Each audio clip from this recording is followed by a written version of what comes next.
오늘은 부활절 아침입니다. 부활의 아침입니다. 우리 옆 사람에게 부활절 아침 인사를 했으면 좋겠습니다. 옆 사람에게 이렇게 인사했으면 좋겠습니다. 예수께서 부활하셨습니다. 다시 한번 인사할까요? 진실로 예수께서 부활하셨습니다. 우리 또 수준이 있으니까 외국어로도 한번 인사해 볼까요? 해피 이스터 한번 해보죠. 또 그리스어로, 그러니까 우리 신약 성경에 쓰여졌던 그리스어로는 어떻게 되냐면 예수님이 부활하셨다가 어떻게 되냐면 크리스토스 아네스티입니다. 크리스토스 아네스티. 우리 옆 사람에 다시 한번 인사하죠. 크리스토스 아네스티. 예. 오늘은 예수님께서 부활하신 아침입니다. 저는 오늘 여러분과 함께 예수님의 부활에 대해서 좀 살펴보길 원합니다. 그래서 예수님의 부활이 우리에게 주는 의미가 무엇인지, 또 부활하신 예수님께서 우리에게 주신 사명이 무엇인지에 대해서 여러분과 몇 가지 이야기를 나눠보고자 합니다. 첫 번째 살펴보길 원하는 것은 예수님의 부활이에요. 우리 14절 말씀을 같이 한번 다시 읽어보았으면 좋겠습니다. 앞에 나왔으니까 같이 읽도록 하겠습니다. 같이 읽겠습니다. 그 후에 11 제자가 음식 먹을 때 예수께서 그들에게 나타나사 그들의 믿음 없는 것과 마음이 완악한 것을 꾸짖으시니 이는 자기가 살아난 것을 본 자들의 말을 믿지 아니함이러라. 오늘날에도 예수님의 부활을 믿지 않는 사람들이 많습니다.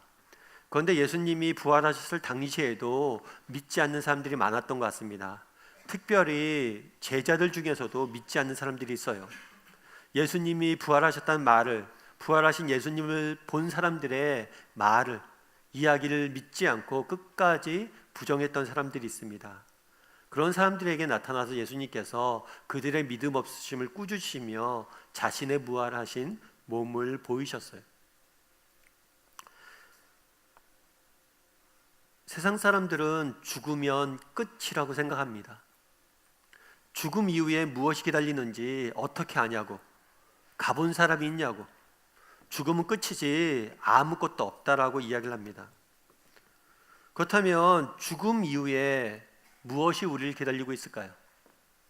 여러분, 죽음 이후에 무엇이 우리를 기다리고 있습니까? 죽음 이후에 무엇이 우리를 기다리고 있는지 우리는 어떻게 알 수 있을까요?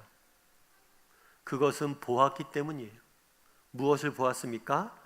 죽은 이후에 다시 부활하신 예수님을 보았기 때문이에요. 그래서 우리는 죽음 이후에 부활과 영원한 생명이 기다리고 있음을 아는 겁니다. 물론 그렇게 이야기할 수 있겠죠. 부활이 실제로 일어난 사실이냐? 실제로 예수님께서 부활하셨냐? 제자들이 지어낸 이야기 아니냐? 제자들이 착각한 거 아니냐? 환상을 본 거 아니냐? 실제로 예수님이 부활하셨냐? 라고 물을 수 있습니다. 그런데 예수님은 실제로 부활하셨습니다. 세상 사람들은 예수님의 부활이 기독교인들이 지어낸 이야기라고, 제자들이 꾸며낸 이야기라고 하지만 그렇지가 않습니다. 예수님께서는 실제로 부활하셨어요. 그럼 예수님께서 실제로 부활하신 것을 어떻게 할 수 있을까요? 무엇보다도 첫 번째는 무덤이 비어 있었습니다. 빈 무덤이에요. 예수님이 죽으신 이후에 장사 지냈습니다. 그런데 그 당시에 이스라엘 지역의 무덤은 우리가 요즘 생각하는 동굴과 비슷해요. 끝이 막혀져 있는 조그만 동굴이에요. 그래서 그 동굴 안에 시신을 넣어둡니다. 그리고 동굴 입구를 큰 돌로 막아놔요.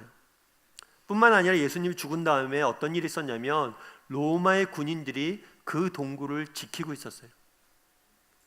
그 당시 로마 군인들의 위용은 대단했습니다.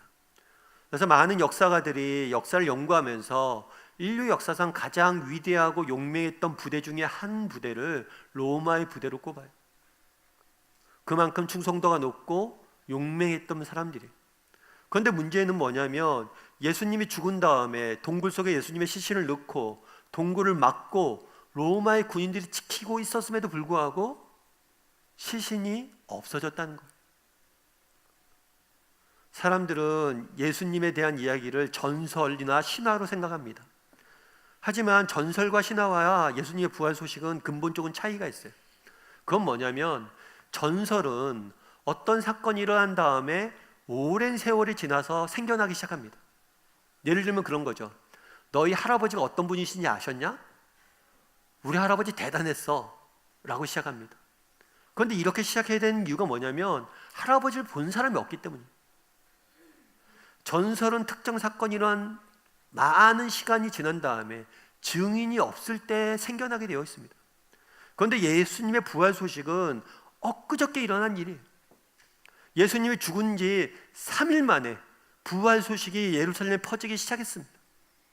만약에 이것이 가짜라면 예수님의 부활에 대해서 반대하던 사람들이, 예수님을 죽였던 사람들이 반대 증거를 제시하면 돼요. 예수님 부활했다고? 여기 죽은 그대로 있는데 무슨 얘기야? 그런데 시신을 보여줄 수가 없었어요. 반대 증거를 제시할 수가 없었어요. 예수님을 반대하는 사람들조차도 예수님의 부활 소식을 반대할 수 없었어요.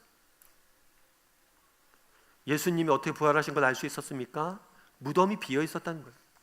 뿐만 아니라 예수님의 부활의 중요한 증거로 무엇이 있냐면 증인들이에요. 예수님이 부활하신 예수님을 만났다는 사람이 많았습니다. 실제로 남자만 500명 이상이 되었고 여자까지 하면 수천 명이 예수님을 봤어요. 부활하신 예수님을 만났어요.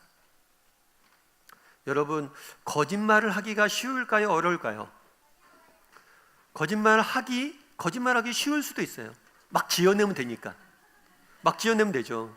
그런데 거짓말을 하기는 쉬운데 거짓말 지키기는 어려울까요? 쉬울까요?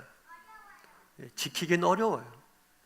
그래서 나중에 여러분 이런 경험하면 안 됩니다. 이런 경험하면 안 되는데 범죄자가 경찰이나 검찰에게 잡혔을 때 사람이 범죄자를 데려와서 하는 일이 있어요. 뭐냐면 똑같은 질문을 계속하는 거예요. 야, 너 몇 날 며칠 뭐 했어? 뭐 했습니다. 그럼 좀 30분 있다 또 물어봐요. 너 몇 날 며칠 뭐 했어? 뭐 했습니다.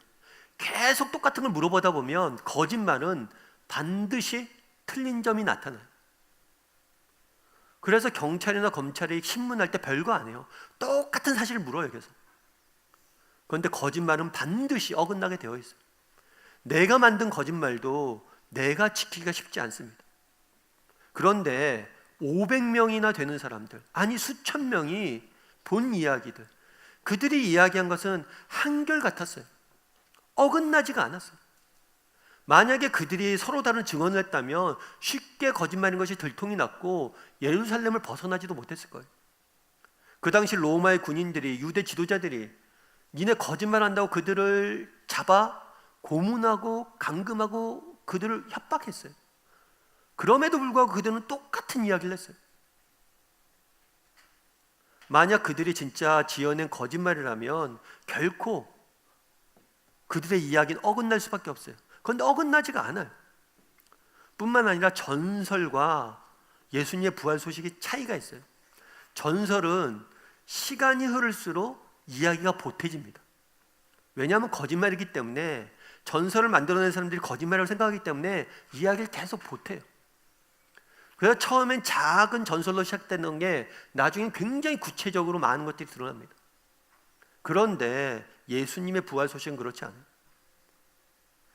처음 이야기되었던 그 소식이나 100년, 200년, 300년 뒤에 일어났던 일들이나 부활 소식이나 똑같아요. 왜 똑같습니까? 사실이기 때문에. 수많은 증인들이 본 그대로 이야기했기 때문입니다. 부활은 이 역사에서 사신 이유는 예수님의 시신이 사라졌다는, 빈 무덤이었다는 사실이 있어요. 또 증인들이 너무나 많습니다. 그리고 세 번째로 예수님이 부활이 사시는 이유는 제자들의 변화예요. 그 당시에 예수님을 따르던 제자들이 있었어요. 사람들은 그런 얘기를 하죠. 제자들이, 예수님을 따르던 제자들이 지어낸 이야기다, 부활은. 그런데 재밌는 게 있어요. 이 제자들은 그럴 만한 용기나 신념이 없었던 사람이에요. 예수님이 십자가 달리시기 전에, 몇십 년 전에 스파르타쿠스라는 로마 검투사가 있어요. 이 사람이 로마에 대해서 반란을 일으킵니다. 수많은 사람들이 그 주변에 모여들었어요. 그래서 로마 군인과 싸우다가 이긴 적도 있어요. 그런데 마지막에 스파르타쿠스 이 반란군이 다 진압이 돼요. 그런데 진압이 되었을 때 스파르타쿠스랑 함께 십자가에 못 박혔던 사람이 수백 명이에요. 달리 이야기하면 그 운동을 쫓았던 지도자와 함께 죽어가는 사람이 반드시 있습니다. 그런데 예수님의 십자가에 못 박히신 날 어떻게 됐습니까? 모든 제자가 도망갔어요. 단 한 명도 같이 죽지 않았어요. 이건 놀라운 일이에요. 이런 역사적 경험은 없습니다. 그만큼 제자들은 어떤 사람이에요? 거짓말을 만들어낼 용기도 신념도 없는 사람이에요. 예수님과 같이 죽을, 정말 자신의 신념을 위해서 죽을 만한 마음도 없는 사람이에요. 그런데 그들이 어느 순간 변화되었습니다. 그들이 어느 순간 갑자기 이 겁쟁이들이 변화되었어요. 예수님이 십자가에 못 박히신 날에 예수님을 부인하고 도망갔던 베드로가 훗날 부활 소식을 전하다가 잡혀 죽게 돼요. 죽을 때 그런 얘기를 합니다. 십자가에 처형을 당하는데 우리 주님께서 십자가에 바로 매달려 죽었는데 내가 어떻게 동일한 십자가에 매달려 죽냐. 나를 거꾸로 매달아서. 변화되었어요. 왜 이 제자들이 변화되었냐는 거예요. 왜 어느 날 이 겁쟁이들이 죽음을 무서워하지 않는 사람들이 되었냐는 거예요. 그 이유는 한 가지예요. 부활하신 예수님을 보았기 때문이에요. 아, 죽음 뒤에 부활이 기다리는구나. 더 이상 두려워할 것이 없어진 것. 물론 우리 중에 그런 사람이 있을 수 있어요. 아, 목사님, 저는 그래도 못 믿겠어요. 저는 부활하신 예수님 직접 만나봐야지 믿겠어요. 난 진짜 죽었다 살아난 사람들 봐야지 죽음 이후에 부활이 있을 거라고 믿겠어요. 물론 그렇게 내 눈으로 직접 봐야만 믿겠다는 사람이 있을 수 있겠죠. 여러분, 바닷물이 짤까요, 안 짤까요? 바닷물이 짜죠. 바닷물이 짠 걸 어떻게 알아요? 바닷물이 짜다는 걸 직접 먹어봐서 알 수가 있겠죠. 그런데 바닷물이 짜다는 걸 직접 먹어보지 않고도 우리는 믿어요. 아프리카가 있다는 걸 우리가 어떻게 믿습니까? 내가 직접 가서 보지 않더라도 그곳을 가서 보고 온 사람들이 이야기했기 때문에 우리는 믿는 거예요. 예를 들어서 우리가 병원에 가면 약을 줍니다. 근데 이 약이 굉장히 독해요. 사실 여러분들 약을 나중에 이제 우리가 약을 먹다 다 안 먹는 경우들이 있고 또 유통기간 지난 약이 있어요. 그런 걸 그냥 버리면 안 됩니다. 토양 오염의 중요한 원인이 약이에요. 약이 독하기 때문에 그냥 버리면 독성이 되는 거예요. 그래서 약을 버릴 때 꼭 약국에 갖다 줘야 돼요. 그러면 약국에서 한꺼번에 모아서 버린다고 하더라고요. 그런데 우리가 이 독한 약을 먹잖아요.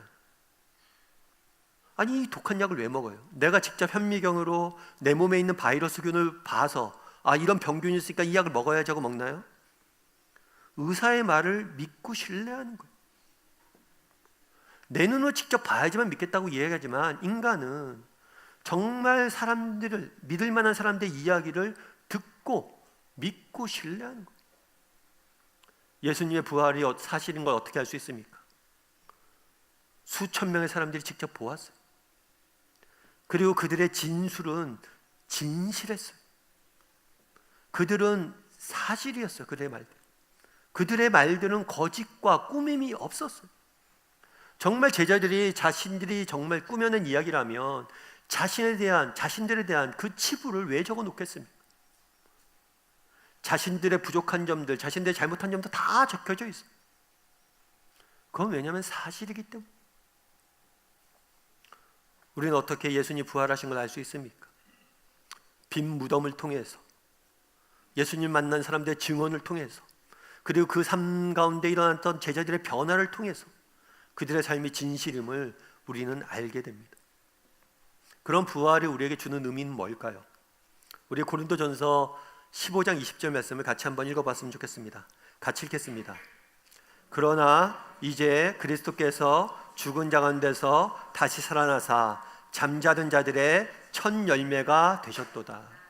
예수님의 부활에 대해서 어떻게 설명하냐면 예수님께서 부활하셨다. 그런데 그것은 곧 잠자는 자들의 첫 열매다. 잠자는 자들, 이건 죽은 자를 의미해요. 성경에서 죽음을 잠이라고 이야기합니다. 잠깐 자다가 의식이 없다가 일어난 것처럼 죽음도 잠깐 잤다가 깨어난다는 거예요. 그 이후에 영원한 생명이 있다는 거죠. 그런데 뭐라고 표현했냐면 첫 열매라고 표현했어요. 여러분, 사과나무에는 가을이 되면 뭐가 열릴까요? 사과가 열리죠. 배가 열리진 않겠죠. 그런데 사과나무인데 사과가 하나만 열리는 사과나무가 있을까요? 사과가 나무가 있어요. 그런데 하나만 딱 사과가 열려요. 사과 하나만 열려요. 그런 나무는 없어요. 사과가 열리면 하나가 열리는 게 아니라 다 열립니다. 마찬가지로 예수님의 부활도 그거란 거예요. 예수님의 부활은 예수님의 부활로 끝나는 게 아니라 우리 모두의 부활로 이어진다는 거예요. 사과가 열리면 하나만 열리는 게 아니라 모든 사과들이 사과나무의 사과들이 다 열리는 것처럼 예수님의 부활은 곧 우리의 부활이 된다는 거예요. 죽음 위에 무엇이 기다리는지 어떻게 알 수 있습니까? 예수님이 부활하신 것처럼 우리도 어떻게 할 거예요? 부활할 겁니다. 여러분, 미우라 아야코라는 사람이 있어요. 이분이 빙점이라는 소설을 쓰고 굉장히 많은 사람들에게 사랑받는 소설가예요. 근데 이분이 재밌는 얘기를 하나 했어요. 뭐냐면 여러분들, 우리의 인생을 숫자에 비유하면 뭐에 비유할 수 있을까요? 우리의 인생을 숫자에 비유하면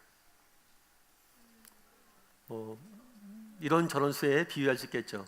근데 이분은 뭐에 비유했냐면 0에 비유했어요. 0. 왜 0에 비유했을까요? 0은 아무것도 없는 상태죠. 그런데 0이라는 숫자는 독특한 숫자예요. 0에다 100을 곱하면 뭐가 되죠? 0에다가 1억을 곱하면 뭐가 돼요? 결국엔 0이에요. 우리도 마찬가지예요. 우리의 인생이 죽음으로 끝난다면 우리의 인생은 0이란 거예요. 이 땅에서 아무리 많은 것을 이루고 많은 것들을 소유하고 많은 것을 가진들 무슨 의미가 있냐는 거예요. 내일 죽을 사람이 오늘 아무리 맛있는 음식을 먹는들 무슨 의미가 있냐는 거예요. 이 작가는 인생을 0에 비유했어요. 그만큼 우리의 인생은 허무하다는 거예요. 정말 죽음이 끝이라면 우리 인생은 그렇게 허무한 거예요. 하지만 죽음은 끝이 아닙니다. 우리 인생은 0이 아니에요. 우리의 인생은 죽음 이후에 부활이 기다리고 있습니다. 정말 부활이 기다리고 있기에 이 땅에 살아가는 우리의 삶의 모든 것들은 의미가 있는 것. 바라기는 우리 다음의 식구들이 정말 예수님이 부활하신 것처럼 우리도 언젠간 부활할 것을 믿고 정말 이 땅에서 우리의 삶을 아름답게 갖고 갈 줄 아는 저와 여러분이 되기를 주님의 이름으로 소원합니다. 두 번째로는 예수님이 주신 소명이에요. 우리 15절 말씀 같이 한번 읽어봤으면 좋겠습니다. 같이 읽겠습니다. 또 이르시되 너희는 온 천하에 다니며 만민에게 복음을 전파하라. 부활하신 예수님이 제자들을 만났어요. 만난 다음에 뭐라고 얘기했냐면 자신을 믿지 않는, 그러니까 부활했다는 소식을 전하는 다른 사람의 말을 믿지 않는 제자들에게 너희들 좀 믿음을 가져라 라고 이야기를 했어요. 부활이 역사적 사실임을 보여주신 거죠. 그런 다음에 그냥 예수님이 끝나신 게 아니라 예수님은 제자들에게 사명을 주셨어요. 그 사명이 뭐예요? 너희는 온 천하를 다니며 만민에게 무엇을 하고요? 복음을 전파하라. 만민에게 복음을 전파하라. 이것은 그 당시 제자들뿐만 아니라 예수님의 부활을 믿는 우리에게 동일하게 주신 명령이라고 믿습니다. 정말 우리가 예수 그리스도를 믿는 순간 우리를 천국에 데려가지 않으시고 이 땅에 남겨놓으신 이유가 있어요. 그건 뭐예요? 우리를 통해서 이 세상에 하나님의 복음이 전파되길 원하시는 거예요. 그런데 우리가 여기서 한 가지 기억할 게 있어요. 그건 뭐냐면 이 명령을 들은 제자들의 심정은 어땠을까요? 예수님께서 제자들에게 합니다. 야, 너희들 온 천하를 다니면서 복음을 전해. 이 말을 들었던 제자들이 야, 신난다. 하나님께서 우리에게 이렇게 귀한 사명을 주셨네. 이렇게 생각했을까요? 제자들은 어떤 심정이었을까요? 우선 이걸 알아야 돼요. 일단 이 말을 들은 사람들은 이스라엘 사람들이에요. 이스라엘 사람들. 근데 이스라엘 지도와 우리나라 지도를 비교해 놓은 거예요. 이스라엘 땅은 크지 않습니다. 우리나라의 경기도와 충청도, 강원도 정도를 합쳐놓은 걸까요? 그렇게 크지 않아요.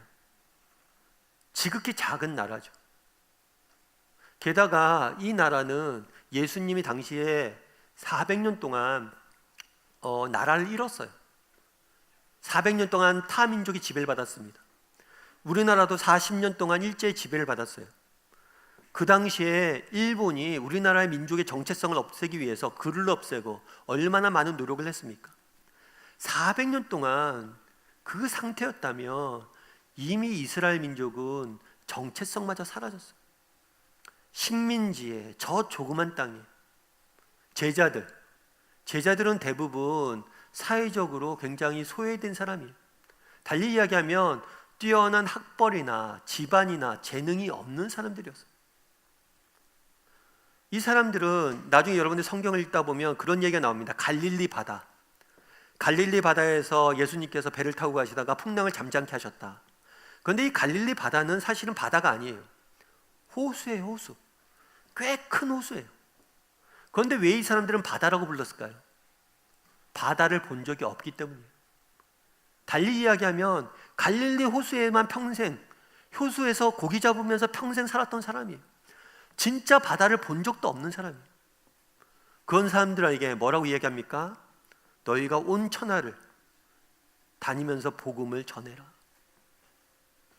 이게 가당키나 한 명령입니까?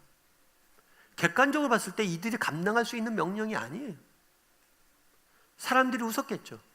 아니 저 보잘것없는 사람들, 바다도 안 가본 사람에게 온 천하를 다니라고 해요? 그런데 이 명령을 주시고 그 결과 어떻게 됐을까요? 이들은 실제로 이들 제자 중에서는 갈릴리를 한 번도 떠나봤던 적이 없었던 사람들이 인도까지 가고 스페인까지 가서 복음을 전합니다. 뿐만 아니라 300년이 지나지 않아서 전 유럽이 기독교를 받아들여요. 뿐만 아니라 오늘날 대부분의 종교는 유교는 동양을 벗어나지 못했어요. 무슬림은 중동을 벗어나지 못했어요. 그런데 전 세계 유일하게 복음이 전해져 있는 종교는 기독교밖에 없어요. 이 제자들의 주셨던 명령이 이루어진 거죠. 어떻게 이것이 가능했냐는 거예요. 마태복음엔 이렇게 되어 있습니다. 너희는 가서 모든 민족을 제자로 삼아 아버지 아들과 성령의 이름으로 세례를 베풀고 내가 가르쳐 분부한 것을 모든 것을 지키게 하라. 볼지어다 내가 세상 끝날까지 너희와 함께 있을 것이다. 주님이 함께 하셨기에 이 모든 것이 가능해졌던 거예요. 우리도 마찬가지예요. 정말 우리가 세상적으로 보기에 우리가 가진 것이 없고 정말 우리에게 능력이 없고 정말 우리가 볼품이 없을지 모릅니다. 하지만 정말 우리가 주 안에서 정말 하나님이 주시는 정말 그런 꿈들과 비전들 가지고 정직히 걸어가면 하나님이 우리를 통해서 이루실 거예요. 그런데 우리가 여기서 한 가지 주목할 게 있어요. 그건 뭐냐면 정말 예수님이 이 제자들에게 전 세계를 다니면서 복음을 전파를 했고 지금 전 세계가 기독교를 받아들였어요. 어떻게 이렇게 이것이 가능했냐는 거예요. 우리 주님이 함께 하셨기 때문에 가능했습니다. 또 한 가지 중요한 이유가 있어요. 그건 뭐냐면 사람이에요. 여러분 애플의 스티브 잡스를 아실 거예요. 이분은 애플의 창업주죠. 이분은 돌아가셨어요. 잡스가 죽은 다음에 많은 얘기가 있었어요. 잡스가 죽은 다음에 애플의 정신이 열정이 사라질 것이다. 실제로 지금 그런 우려들이 많이 일어나고 그런 현상들이 나타납니다. 이건 모든 조직과 운동이 마찬가지예요. 창시자가 죽으면 운동은 쇠퇴하게 되어 있습니다. 그런데 기독교는 이상하게 시작하셨던 예수님이 죽었는데 더 강력히 일어나요.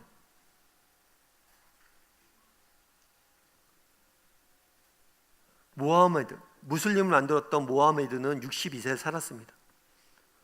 유교를 만든 공자는 72세에 살았어요.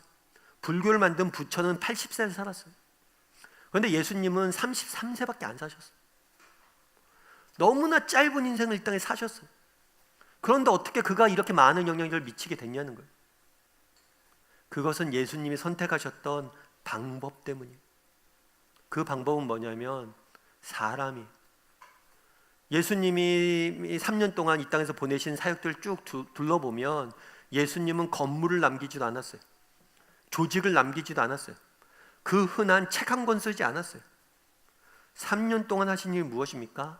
사람을 훈련시켰어요. 제자들을 훈련시켰어요. 그리고 그 사람들에게 무엇을 맡겼습니까? 너희도 나처럼 가서 사람을 세우는 사람이 되라. 사람을 세워가라 이야기했어요. 그 명령 그대로 제자들은 사람을 세우는 사람들이 되었던 거예요. 올해가 우리나라 임시정부 수립 100년이 되는 해라고 이야기를 많이 합니다. 우리나라 임시정부가 수립되어질 때는 굉장히 안 좋을 때였어요. 어떤 때였냐면 때였고 국권이 빼앗겼던 때였어요. 일제시대 당시에 기독교인이 1.5%였어요. 100명 중에 2명이 채 안 믿었어요.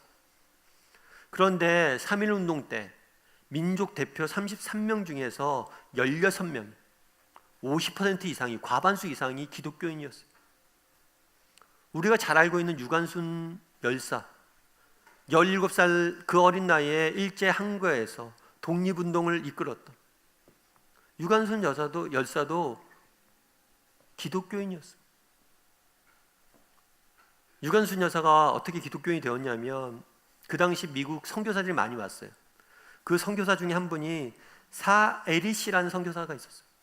이 선교사가 유관순을 자기 수양딸처럼 집에서 데려다가 가르쳤어요. 이스라엘의 출애굽 과정을 가르치고 민족 의식을 고취시켰어요. 그 당시에 기독교인이 1.5%밖에 안 됐지만 우리 사회의 독립운동의 전반에 영향력을 미칠 수 있었던 이유는 한 가지. 선교사들이 이 땅에 와서 했던 일이 있어요. 그건 뭐냐면 학교를 세우고 아이들을 가르쳤어요. 사람을 세웠어요. 그래서 그들이 정말 그렇게 열정적으로 사역했던 거예요. 결국엔 무엇입니까? 사람이. 예수님이 이 땅에 오셔서 하셨던 일도 사람을 세우는 일입니다. 그리고 너희들에게 사람을 세우는 사람이 되라고 명령하셨어요. 최근에 제가 테드 강의 하나를 봤어요. 테드 강의 하나를 봤는데 그거는 어떤 분 강의냐면 하버드 대학교에서, 미국에 있는 하버드 대학교에서 가장 오랫동안 진행된 프로젝트가 있어요. 그건 뭐냐면 75년 동안 진행이 됐어요. 이 프로젝트는 75년 동안 700명이 넘는 사람들의 인생을 계속해서 추적하는 거예요. 어렸을 때부터 그가 죽어갈 때까지 계속해서 추적하게 가는 거예요. 그러면서 무엇을 연구하냐면 추적해가면서 연구해가는 거예요. 그런데 이 대상인 사람이 어떤 사람들이었냐면 하버드 대학교의 엘리트 대학생뿐만 아니라 보스턴에서 가장 가난한 지역의 출신 사람들, 다양한 사람들의 인구를 조사를 했어요. JF 케네디, 우리가 알고 있는 케네디 대통령도 이 조사 대상 중에 한 명이었어요. 그래서 하버드 대학교에서 가장 오래된 프로젝트고, 그러다 보니까 오래되다 보니까 그 책임자가 4번이나 바뀌었어요. 그런데 4번째 책임자인 지금 책임하고 있는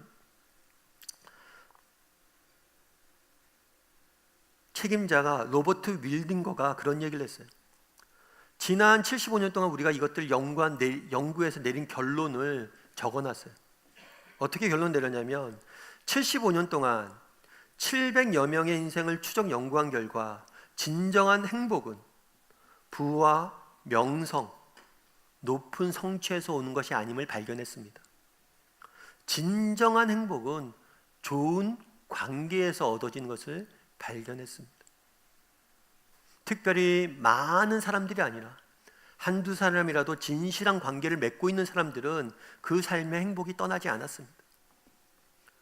결국에 사람이란 거예요. 그날에 예수님께서 이 땅에 오셔서 하신 일은 무엇입니까? 사람을 세우는 일들을 하셨어요. 그리고 마지막에 제자들에게 명령하신 것이 무엇입니까? 사람을 세우는 사람이 되라고 했어요. 사람만이 해답이 있기 때문입니다. 사람에게만이 우리 인생의 참된 행복의 근원이 있기 때문입니다. 바라기는 우리 다음의 식구들이 정말 사람을 소중히 여기고 사람을 남기는 사람이 되었으면 좋겠습니다. 정말 우리의 가정에서, 일터에서, 또 공동체 내에서 사람을 세워가는 사람들이 되었으면 좋겠어요. 정말 우리 교회도 마찬가지입니다. 정말 하나님께서 교회를 세우신 목적이 무엇입니까? 이 세상의 복음을 전파하기 위해서예요. 우리 교회도 선교적 공동체에 대한 꿈들 가지고 이때까지 달려왔습니다. 특별히 사람을 세우는 그런 공동체가 되었으면 좋겠습니다. 그래서 정말 주님이 그날에 명령하셨던 것처럼 정말 사람의 소중함들을 깨닫고 사람을 세워갈 줄 아는, 사람을 남길 줄 아는 저와 여러분이 되길, 또 우리 교회 공동체가 되길 주님의 이름으로 소원합니다.